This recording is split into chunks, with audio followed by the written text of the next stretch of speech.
Si le privilège de donner la vie devait lui retirer le droit de vivre à sa guise à l'égal de l'homme, elle endure de lourds sévices physiques et moraux, la femme partout dans le monde. La journée des droits des femmes chaque année le 8 mars le dénonce, comme en témoignent ces affiches exposées dans le patio de l'hôtel de ville de Clermont-Ferrand. Le droit des femmes doit être combattu et défendu 24 heures sur 24, 365 jours sur 365. Le personnel politique de l'Espagne voulait enlever le droit à l'avortement quand même. Donc je crois qu'il faut rester excessivement vigilant.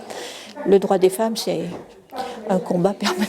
On consacre une semaine à Clermont-Ferrand à préciser l'évolution des problèmes majeurs recensés, comme à réfléchir aux moyens à mettre en œuvre localement pour qu'avancent les choses. Nous voici au Planning Familial, l'association d'éducation populaire qui s'affronte depuis 60 ans à la tragédie des grossesses non désirées dès l'adolescence. Le planning, c'était pour répondre aux besoins des femmes et des jeunes, et on s'est toujours situé dans la prévention des grossesses non désirées au départ. Évidemment, on ne peut pas parler de grossesse sans parler de sexualité. On est un centre d'information, mais on est surtout un centre de planification qui reçoit le mardi après-midi et le mercredi après-midi sur rendez-vous des jeunes gens. La plupart du temps, bien sûr, c'est une demande de contraception. Je les reçois individuellement pour trouver la bonne contraception. Donc différentes sortes de pilules, les anneaux, les implants et les stérilés, puisque on peut être amené aussi à poser des stérilés même chez des jeunes femmes.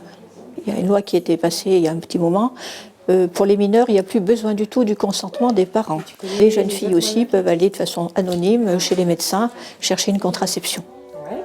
D'autres actions de prévention, l'éducation à la sexualité et à la vie affective, sont aussi de la partie au centre. Elles se déroulent aussi dans les collèges et lycées où de nouveaux problèmes sont apparus, liés aux réseaux sociaux. Ce qui est très en vogue en ce moment, c'est des photos qui circulent, voilà, de la petite copine toute nue, de ci, de là. Donc on est vraiment en plein dans cette prévention-là aussi. Le planning familial officie aussi pour les 18-25 ans dans les missions locales, comme dans d'autres milieux encore, où il est impératif d'ouvrir les esprits. On intervient également dans les quartiers sensibles.